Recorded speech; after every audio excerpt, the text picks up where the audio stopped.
I'm Aaron, 29 years old, and I've never been what you'd call the favorite. Not the golden child, not the pride of the family, not even the one who gets invited to group photos without a reminder. My older brother, Derek, 34, has always worn that invisible crown.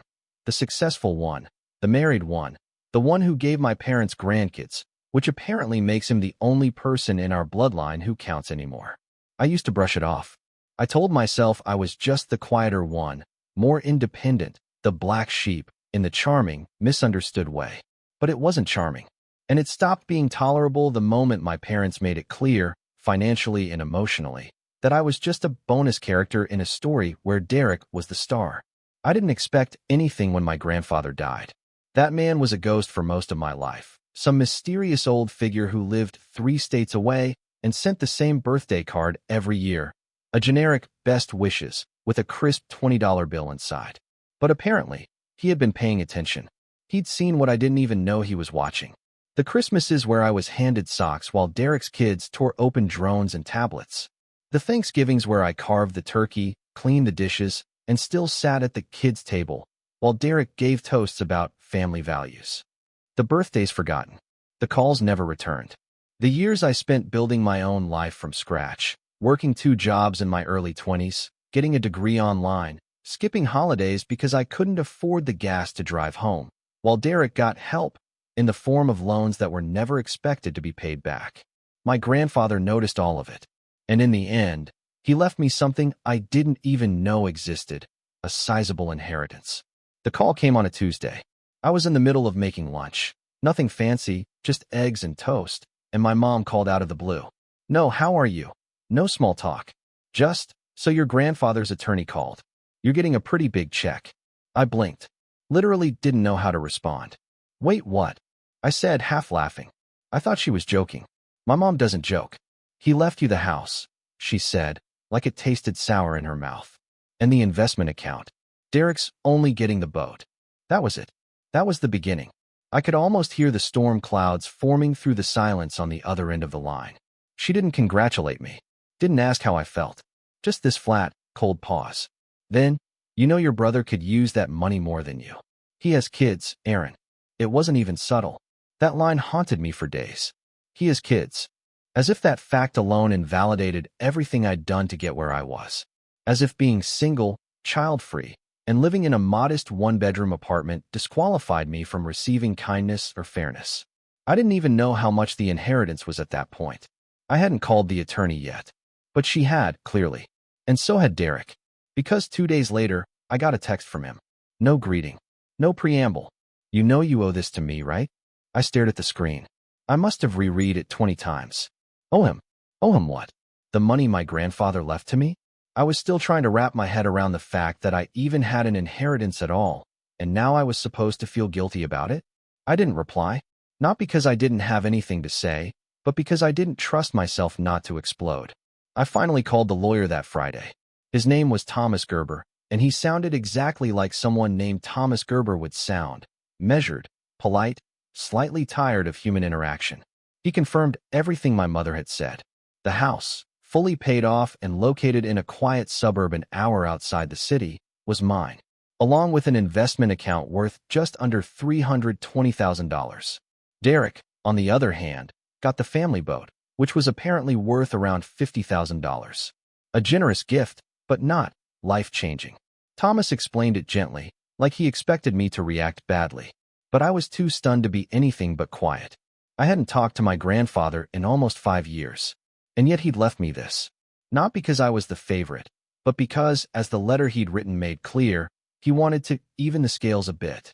That letter was just 2 paragraphs long, but I reread it more times than I can count. He said he'd seen how I was treated, that he admired my independence, that he was proud of the man I'd become, even if no one else ever said it out loud. I cried. I don't cry often, but I cried sitting alone on my hand-me-down couch with a letter from a man I barely knew who somehow understood me better than my own parents. Of course, that little moment of peace didn't last. The next week, Derek called. Not texted, called, which was unusual enough that I thought maybe something had happened. Maybe he wanted to bury the hatchet, talk like grown-ups, figure this out calmly. I was stupid to think that. "Hey," he said. in a voice that was already laced with condescension.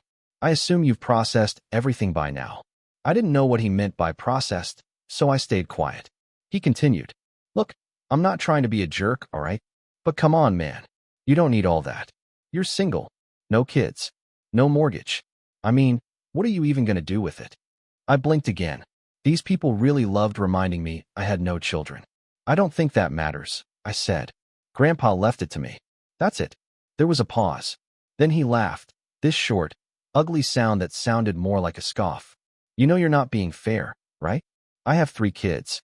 Do you know how expensive it is to raise 3 kids? And the house. You don't even want a house. You're a city guy. I swear, I felt my hand grip the phone tighter. My jaw clenched so hard I thought my teeth would crack. I didn't ask for any of this, Derek, I said, trying to keep my voice even. It's not about what I want. It's about what Grandpa decided. He didn't like that. He hung up. Then came the messages. From Mom. From Dad. Even my aunt, who I hadn't heard from in years. All variations of the same theme. Be the bigger person. Help your brother. Family first. It's just money. He needs it more. You'll understand when you have your own family someday. It was like they'd all been handed a script. And the implication was clear. If I didn't roll over and hand Derek what he wanted, I was selfish. Immature. Cold. Ungrateful. Ungrateful. For what? It wasn't even about the money anymore. It was about control. About them realizing, maybe for the first time, that I had something they couldn't take or guilt me into giving away. A week later, I got an email from Thomas Gerber. Subject line, urgent, attempted contact regarding inheritance. Apparently, Derek had reached out directly to the law firm and asked if there was a legal pathway to reallocate the inheritance. He'd literally tried to contest the will, not because there was any fraud, not because there was any technicality, but because he felt it was unfair. The attorney told him, politely but firmly, that the will was solid, that my grandfather had been of sound mind, that there were no grounds for a challenge. I expected that to be the end. It wasn't. That Sunday, I got a message from my mom. Transfer it to him, or don't bother coming home. No hello, no context, just that. I sat there with my phone in my hand, staring at those words. Transfer it to him, or don't bother coming home. I didn't cry that time. I smiled. And that was the moment I knew something had changed. That night, I didn't call anyone. I didn't argue. I didn't send a dramatic response. I booked a flight. I changed my passwords. I locked down my accounts. I updated the security system on the house, my house now. I sent a single email to Thomas, authorizing him to handle all future communication through him, and told him I wanted to discuss next steps for securing the property. Then I went to bed, phone on silent. When I woke up, 43 missed calls, 1 rage-fueled voicemail from my dad. And that was just the beginning. It started small, as these things always do. Little digs, passive-aggressive comments. I had foolishly assumed that going low contact after the transfer it to him message would buy me peace. Instead, it seemed to provoke something worse, like I had broken some unspoken rule of the family hierarchy, and now they were all lining up to put me back in my place. I didn't go home for Easter. Not a big deal, right? I'd never really been a fan of big family holidays anyway. But in the days leading up to it, the messages started again. From Mom, you could at least make an appearance. Derek's kids want to see their uncle. From Dad, it's not about you, Aaron. It's about family. Stop acting like a victim. From Derek, of course. Enjoy spending Grandpa's money alone. So I ignored them, made myself a quiet dinner, watched a movie, tried to enjoy the silence. Then the photos started rolling in on Facebook. The whole family in their pastel best, Derek's kids holding giant plastic eggs, my parents beaming in the background. And then, because the universe couldn't resist a good jab, my mom posted a photo captioned, "So grateful for family. All of our blessings in one room." Oh, I didn't even like Facebook. I rarely checked it. But that night, I checked it 3 times. Not because I missed them, but because I needed the reminder. I needed to remember how quickly they erased me when I stopped serving their narrative. A week after Easter, I got an email from a real estate agent. It was about the house, my grandfather's house, asking if I was still planning to list it. I hadn't even contacted a realtor yet. Confused, I called the agency. The woman on the phone was chipper, polite, but clearly a little puzzled. "Oh, I spoke to a Mr. Derek last week. He said he was representing you as family and wanted to get the ball rolling." I almost dropped the phone. I clarified that no, I had not authorized anyone to represent me or sell the house. She apologized profusely and said she'd make a note on the file, but the damage was done. He had tried to sell my house. My house. And not quietly, either. According to the agent, he'd already taken photos. Interior photos. That was the part that made my blood run cold. Because I hadn't given him a key. So how the hell did he get in? I drove out to the property the next day.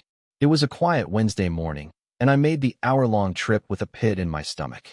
The neighborhood was peaceful as ever, well-manicured lawns, retirees walking small dogs, mailboxes with flags politely raised. But when I pulled into the driveway, I immediately saw it.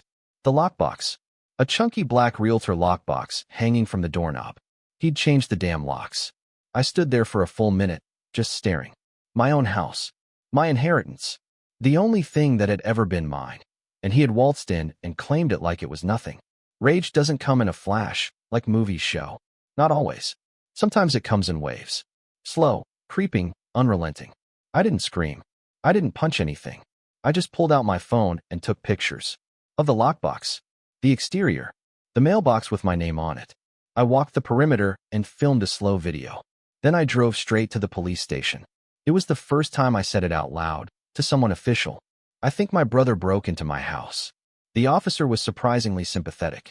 He took the report, asked if I had proof of ownership. I did, and told me to follow up with a locksmith and a lawyer. That evening, I had the locks changed again. This time, with a security system installed. Cameras. Motion alerts. A smart doorbell. I didn't tell anyone. I didn't want them to know what I was planning. I just wanted to watch. Sure enough, 3 nights later, the motion sensor went off. I was at my apartment, but my phone lit up with the alert. Front door. Activity detected. I opened the app and there he was, Derek, standing on the porch in a hoodie, fumbling with the lockbox that was no longer there. He looked confused. Angry. He rattled the doorknob. And then he looked straight into the camera. He saw the light. Realized what it was. He didn't say anything, but I could see it in his face. He knew. I never called him. Never mentioned it. But the silence that followed was thick with something unspoken. A week later, I got a certified letter in the mail. My parents had hired a lawyer. The letter was a request, polite, legally worded, but clear. They wanted me to consider relinquishing partial rights to the estate in favor of Derek. It framed it as a gesture of goodwill. Said it was in the interest of family harmony. My father had signed it. Not my mother. Not Derek. My father. The same man who once told me, "You've got to earn your way in this world, Aaron." Now he wanted me to give away what I'd earned through grief. Through estrangement. Through silent, painful years of being the one no one fought for. I didn't respond. Instead, I went back to the house. Sat in my grandfather's old recliner, the one they hadn't gotten around to selling or donating yet. I sat there and just existed. Looked around at the dusty shelves, the old lamp with the crooked shade, the faint smell of leather and time. That's when I saw the photo, tucked behind a stack of old Reader's Digests, on the bottom shelf of the bookshelf near the fireplace. A framed picture of me and Grandpa. I didn't remember it being taken. I must have been 19 or 20. We were sitting outside somewhere, maybe his porch, and I had this awkward grin. He looked proud. Tired, but proud. That photo broke me more than any betrayal. Because it made it real. He'd seen me, when no one else did. I left the picture there. Like a totem. The next day, I got another text from Derek. "You're being ridiculous. You know this isn't over, right?" I didn't answer. 2 days after that, my aunt called. The one who never calls. She sounded out of breath, like she was pacing. "I'm staying out of it," she started. "But you should know. Your parents are planning to go public about this." I blinked. Go public? What does that even mean? They're telling everyone. The cousins. The neighbors. Church. That you're withholding money from Derek. That Grandpa's will was manipulated. I laughed. I couldn't help it. It wasn't funny, but it was absurd. Manipulated? I hadn't even spoken to the man in 5 years. If anything, I'd assumed Derek would get everything. But that was the play. That was always the play. If they couldn't shame me privately, they'd shame me publicly. Sure enough, the next Sunday, the Facebook posts started again. "Mom, some people forget that family is a responsibility, not a competition." Dad, sad to see what greed does to a man. Derek's wife, Megan, "My babies don't deserve this. They just want their uncle back." And then, because nothing in this family happens in isolation, I got an email from my job's HR department. A concerned community member had sent in an anonymous email claiming I was engaging in a legal dispute over contested assets and that it might affect my reliability. It was subtle, vague enough to be dismissed, but still, someone had tried to jeopardize my career. That's when I knew. This wasn't about the inheritance. It wasn't even about the house. It was about power and punishment. They couldn't believe I'd stood up for myself, that I had something they couldn't touch. So now they were going to burn the earth around me until I crawled back. But I wasn't crawling back. I was done crawling. I didn't react the way they expected. That's the part that probably confused them the most. No angry replies. No long-winded explanations. No family group chat meltdown. I didn't show up at their door to defend myself. I didn't beg to be understood. I didn't even post my side of the story on Facebook, which, in this family, is practically considered silence under oath. Instead, I got quiet. And when I say quiet, I mean I stepped all the way back. From everyone. My phone went on silent permanently. I stopped checking notifications. I deleted Facebook entirely. I even changed my number, not out of spite, but out of necessity. Because every time I saw my dad's name pop up or Derek's text light up my screen, my chest tightened like I'd swallowed a fist. And I couldn't keep living like that. But let me be clear, I didn't do it because I was strong. I did it because I was tired. There's this moment when you hit a kind of emotional rock bottom. Not the loud kind, not the crying on the floor kind, but the still kind. Like sitting at the bottom of a drained swimming pool, looking up at the world above you and realizing no one's coming down to get you. That was me. Alone in a house full of someone else's furniture, eating microwave noodles at a plastic fold-out table because I hadn't had the time or energy to move real furniture in yet. That house, my inheritance, felt less like a gift and more like a battlefield. Every corner held some reminder of the war I didn't ask for. The guest bedroom Derek tried to list in the online home photos. The empty living room where they once hosted holidays without inviting me. Even the front porch, which I'd started calling the scene of the lockbox in my head. So yeah, I stopped talking to them. But that didn't mean the noise stopped. Word traveled fast. My cousin Brian texted me one night. Yo man, are you really suing your parents? I wasn't. Not yet. But the rumor mill had upgraded me from selfish to legally hostile, and the backlash followed me like a bad smell. Suddenly, I was the reason the family group vacation didn't happen. I was the one who split the family apart. I was making things weird for Derek's kids at school. One of my old high school friends even messaged me saying my dad had approached his mom at church to pray for Aaron's heart. I was being painted as the villain in a story they wrote without me. And for a while, I let it get to me. There was a stretch of weeks where I barely got out of bed. I stopped replying to work emails. My boss, a good guy, to his credit, called me and asked if I was okay. I lied and said I had the flu. He gave me the rest of the week off. I spent it watching documentaries and staring at the ceiling fan spin above my head. One night, I broke. It wasn't dramatic. I was brushing my teeth and caught my reflection in the mirror. Hair a mess, hoodie stained with ramen broth, eyes sunken and tired. And out loud, like an idiot, I whispered, what if they're right? What if I was selfish? What if I should just give it to Derek? What if I was making too big a deal out of it? Wouldn't it be easier to just let go, hand it over, go back to being the quiet one who never made waves? That thought sat with me all night. But something funny happened the next morning. I woke up. That's it. Just woke up. Got out of bed. Took a long shower. Cleaned the kitchen. Ordered a real table off Wayfair. Not because I had some motivational epiphany or watched a TikTok about healing. Just because I realized the world wasn't going to stop spinning for me. No one was coming to save me. And if I didn't want to drown in their version of my life, I had to start building my own. So I did. Slowly. The first thing I did was renovate the house. I didn't even plan to live in it long term. But I wanted to make it mine. To take back the narrative. I started with the kitchen, ripped out the cabinets myself, watched YouTube videos about tile work, painted until my hands cramped. It was messy and slow and completely out of my comfort zone, but it gave me something I hadn't had in months, a sense of control. Neighbors started noticing. One of them, Linda, late 60s, dog owner, excellent baker, brought me lemon bars and introduced herself. She'd known my grandfather. Said he used to wave from the porch every morning. We talked for 20 minutes. Nothing deep. Just normal. The kind of conversation I hadn't had in too long. I didn't realize how much I missed being seen until I wasn't constantly ducking behind guilt. The house started to change. And so did I. At work, I found my footing again. Got involved in a new client project. Led a few calls. My boss noticed. Gave me a raise. Said I seemed different lately, in a good way. I smiled and thanked him. Didn't tell him it was because I'd finally stopped carrying a family on my back that never really carried me. And the inheritance? I didn't blow it. I didn't buy a sports car or fly to Bora Bora. I met with a financial advisor. Smart guy. Explained things in a way that didn't make me feel like a child. He helped me split the account into 3 parts. One for savings, one for investment, and one for something he called joy spending. I like that. I used the joy fund to do one thing. I booked a solo trip to Kyoto. Just me, a backpack, and no schedule. When I told Linda, she lit up. Said my grandfather always wanted to go to Japan. Never did. He'd be proud, she said, of the man you're becoming. I don't know why that hit me so hard. Maybe because no one else had said it. Not once. Not even close. But I was becoming someone. Not despite what happened, but because of it. The silence from my family didn't last forever, of course.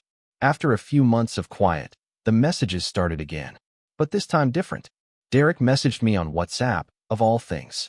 A simple, "Can we talk?" I didn't reply. Then an email from my mom. "We miss you. Derek's kids ask about you."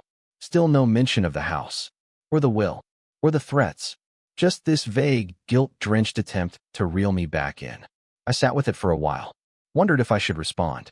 But instead, I pulled out the old photo of me and Grandpa, the one from the bookshelf, and set it on my new desk next to my laptop. The house smelled different now. Fresh paint, clean wood, a hint of lemon from the candles I'd started lighting when I worked from home. It was mine. I was mine. That realization was everything. Because for the first time in my life, I didn't feel like I had to prove anything to them. Not my worth. Not my success. Not my right to exist. I didn't reply to the message. But I didn't hate them, either. I just didn't belong to them anymore. And that, more than anything, was the beginning of the rise. It's strange how quiet clarity can be. Not the kind you get in a movie. No orchestral swell, no slow-motion walk into the sunset. Just small, deliberate steps that start adding up to something louder than words. You stop asking permission. You stop hoping they'll change. You stop explaining your side to people who've already chosen not to hear it. You start thinking like someone who finally knows what they're worth. And that's exactly where I was. A year had passed since the will was read. In that time, I'd transformed the house from a battlefield into a home, my home. The kitchen sparkled with Subway tile I laid myself. The study smelled like books and coffee instead of dust and bitterness. The guest room had become a sanctuary of plants and sunlight. I even named it Room B, after my grandfather, Benjamin. I didn't tell anyone that. It was my quiet tribute. Financially, I was stable. Better than stable, actually. My job had promoted me. Twice. My savings were healthy. My investments were growing. My mental space? Clearer than it had ever been. And yet, I couldn't let it go. Not the house. Not the money. The betrayal. I could forgive people who made mistakes. But what they did wasn't a mistake. They calculated it. They tried to take something that wasn't theirs, not because they needed it, but because they believed it should be theirs. Because Derek had kids. Because I was just Aaron. Because, in their eyes, I didn't count unless I was giving something up. And the worst part? They still thought they got away with it. Just because I'd gone quiet. They didn't know silence wasn't surrender. Silence was strategy. It started when I found the group photo. It was an old picture from 2 years before Grandpa passed. Thanksgiving. Everyone crammed into the backyard, pretending they weren't secretly irritated at each other. My parents in the center. Derek, arms around his wife and kids. My aunt and uncle on the left. And there I was, all the way on the far edge, barely visible behind a tree branch. I hadn't seen it in years. But something about it clicked now. Because I remembered taking that photo. Literally. I'd used the timer, set up the tripod, and told everyone where to stand. Then I sprinted across the yard to get into the frame, and got shoved to the edge so Derek could be in the middle. Typical. I stared at that picture for a long time. And I remembered something else. Derek had made a toast that day. Something smarmy about legacy and family sticking together. Everyone clapped like he was JFK reincarnated. I remembered the way he looked at me from across the table, already dismissing me. already planning to inherit the world by default. And it hit me. They believed legacy belonged to him. But I owned it now, and I knew just how to remind them. Step one was the house. I didn't want to just live in it. I wanted to turn it into something visible, something that shouted from the rooftop, "This was never yours." So I hired an architect. Not just any architect, a former classmate of mine named Theo who'd started a design firm in the city. We weren't close in college, but we'd bumped into each other at a seminar last spring and exchanged info. I told him I wanted to restore the house, but keep the bones. Modernize the interior, but preserve the soul. He was into it immediately. "I love this style," he said, walking through the halls with a sketch pad. "1950s Americana, but it's got these subtle craftsman touches. We can really bring that forward." I nodded, watching him run his hand along the windowsills. I wanted to feel like a place someone earned. Not inherited. Earned. He didn't ask questions. Just got to work. And I paid him, up front. Nothing says freedom like writing a check without flinching. Step 2 was the paper trail. I started gathering every document I could get my hands on. The will, the property deed, the emails from Thomas Gerber, the police report from when Derek tried to break in, the screenshots of my family's social media posts, the messages from Derek, my parents, my aunt.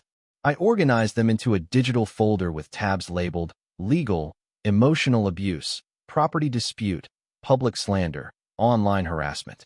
Not because I planned to sue, but because I wanted the option.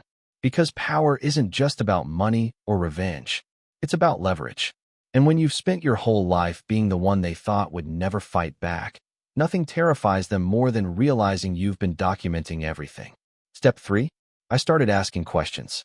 Not to my family, to their circle. It began with Linda, my neighbor. She and my grandfather used to talk on the porch a lot.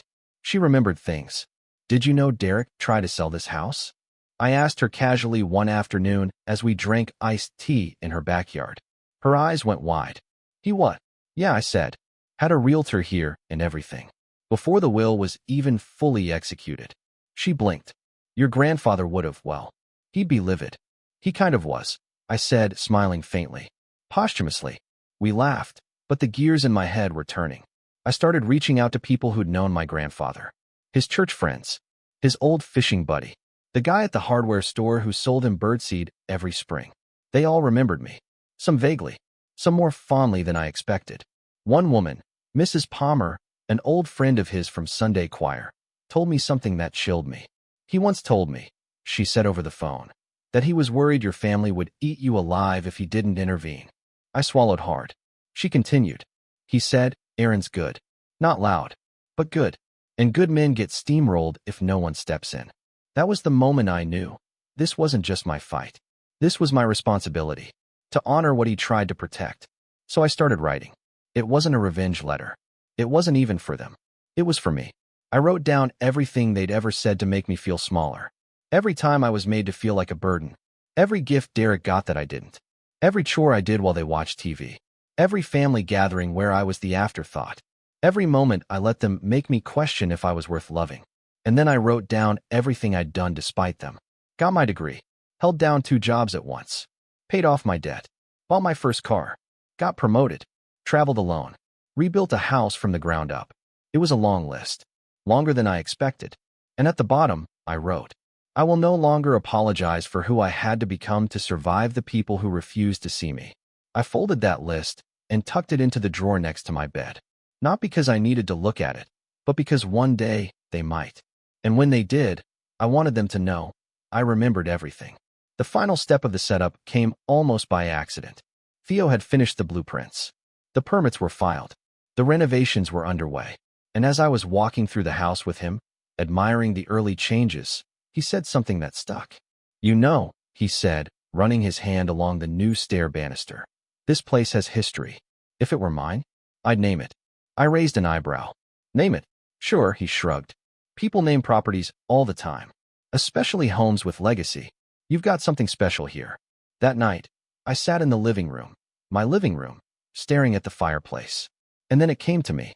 The Benjamin house. Not flashy, not dramatic, just his name. But it felt right. Like an echo of everything he gave me. Not just the inheritance, but the belief that I was worth fighting for. I filed the paperwork the next day. Created a website. registered the property as a small retreat space for writers and artists, booked the first guest for the summer, an author friend of mine who needed a quiet place to finish her novel. And just like that, the house stopped being a symbol of pain. It became a mission, a way to rewrite the legacy. My legacy. And as for my family, they still hadn't seen what was coming. But they would, because I wasn't done yet. Not by a long shot. The housewarming invite was never meant for them. But I sent it anyway. A cream-colored card, simple embossed lettering. You are cordially invited to the reopening of the Benjamin House, a creative retreat and legacy home. Date, time, website link, RSVP optional. No signature, no explanation. I sent it to my parents' address, to Derek's, even to my aunt who once told me, family sticks together, but not everyone is glue. I knew they'd get it. I knew it would burn. And honestly, that was the point. The official reopening was nothing extravagant, just 30 or so people, mostly creatives, neighbors, and a few friends from work. The house had been transformed. Open-concept living space, clean Scandinavian lines mixed with warm heritage elements. The dining room still had Grandpa's original table, but now it sat beneath a chandelier I found at a vintage shop. The back porch was rebuilt entirely, facing the woods with a wraparound railing and hanging string lights. It wasn't a palace. It was dignity. The new sign above the door read, "The Benjamin House, established 1957/reclaimed 2025. It was subtle, but I knew it would strike exactly where I needed it to. Derek saw the website first. I know this because he messaged me the night before the opening. What the hell is this? You turned Grandpa's house into a business. I stared at his message, sipping a cup of tea, and finally wrote back. I turned it into something that gives back. You tried to sell it. He left it on read. Good, because the revenge was never going to be explosive. No lawsuits. No screaming matches. I had something better. Visibility. Every person they knew would see the announcement. The church friends. The neighbors. The old family friends who had grown quiet over the years, but still watched Facebook like it was the evening news. I'd uploaded the full renovation process as a blog on the website. Pictures, updates, even a short video walkthrough narrated by Theo. In the opening credits, I had included a dedication. For Benjamin Moore, who saw value where others only saw silence. It wasn't petty. It wasn't even aimed at them. But they took it that way. A few days after the launch, Mom finally called. I didn't answer. She left a voicemail. Her voice was tight, controlled, like she was trying not to let anything spill over. Your father and I feel very disappointed by how you've handled this. There were ways to include the family, but you've made this whole thing about yourself. It's sad, Aaron. Really sad. I saved the voicemail. Listened to it once. Then never again. Because I already knew how they operated. Any power I claimed was selfish. Any boundary I set was betrayal. Any success I built outside their system was a threat. But this time, they had no control. And that, more than anything, was the revenge. Not the money. Not the property. Not even the website or the retreat guests or the full booking calendar. The real revenge was this. They didn't matter anymore. And when people no longer have the power to hurt you, but know that they once did, that's the kind of silence that drives them mad. But I wasn't done. There was one more thing. I hired a videographer, a local filmmaker I met at a community arts event. I told her I wanted to create a short documentary, nothing huge, just a 10-minute piece for the website and YouTube channel. She asked what it was about. I told her the truth. It's about legacy, about reclaiming it, about what happens when someone quietly invests in the black sheep of the family, and how that changes everything. She loved it. We filmed over the course of a week. She captured the renovations, the letters my grandfather wrote, the old family photos I found in storage, the stories from Linda and Mrs. Palmer. I narrated most of it. My voice shook during some parts, but I didn't edit those out. The final video was titled, "The House He Gave Me, A Quiet Inheritance." I uploaded it. Within 2 weeks, it hit 20,000 views. I didn't expect that. People started reaching out. Strangers, saying how much it resonated, how they had similar families, how they were the invisible ones too. One guy said he cried watching it. A woman emailed me saying it inspired her to go back to school at 42. Another wanted to visit the house, said she hadn't written poetry in a decade, but watching that video made her pick up a pen again. I kept every message, not because I needed validation, but because they were proof that I wasn't alone. Then came the fallout. It started when my dad's coworker apparently saw the video. I found out through my cousin, who texted, "Uncle Frank is losing it. Says someone at his office shared your video during lunch. He's mad you're airing private family history online." That made me smile, because that was the fear, wasn't it? Not that I was lying, but that I was telling the truth, and that people believed me. My aunt unfriended me on every platform. My mother posted a long-winded status about narcissists who rewrite history. My brother? Radio silence. Until one night, I got a letter. A real letter. Handwritten. From Derek.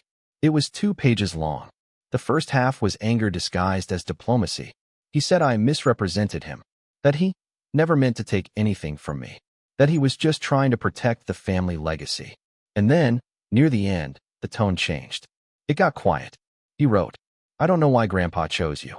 I don't think I'll ever understand it. But it's clear now that he saw something in you the rest of us didn't. Maybe we were too busy looking in mirrors." That line stuck with me. It was the closest thing to an apology I would ever get. But I didn't write back. I didn't need to. Because forgiveness is not the same as access. They could heal on their own time. But they wouldn't do it in my house. The Benjamin House opened officially for its first full retreat in May. For writers, 2 painters, and 1 digital artist stayed for 10 days. I cooked for them on weekends. We had porch talks, lit bonfires, shared stories about healing, creation, and what it means to start over.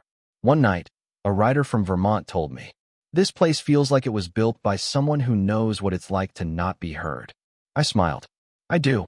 She nodded. "Well, you're heard now." And I was. By people who mattered. By people who saw me, not as a wallet, not as a scapegoat, not as a failure, but as someone who rebuilt a broken legacy into something worth passing on. That fall, I planted a tree in the backyard. A sugar maple. Grandpa loved those. I stood there after the digging was done, hands muddy, sun setting. And I said, out loud, for the first time, "Thank you for choosing me." The wind rustled the branches. And I swear, for a second, it felt like an answer. Because in the end, this wasn't about revenge anymore. It was about restoration. About becoming the man they tried to erase, and doing it without asking for permission. I never told my family the full truth about what I was building, but I think they figured it out eventually. Because legacy isn't what you inherit. It's what you do with it. And I had finally done something that no one in my family had the courage to do. I chose to begin again. Quietly. Steadily. Permanently. And I never looked back.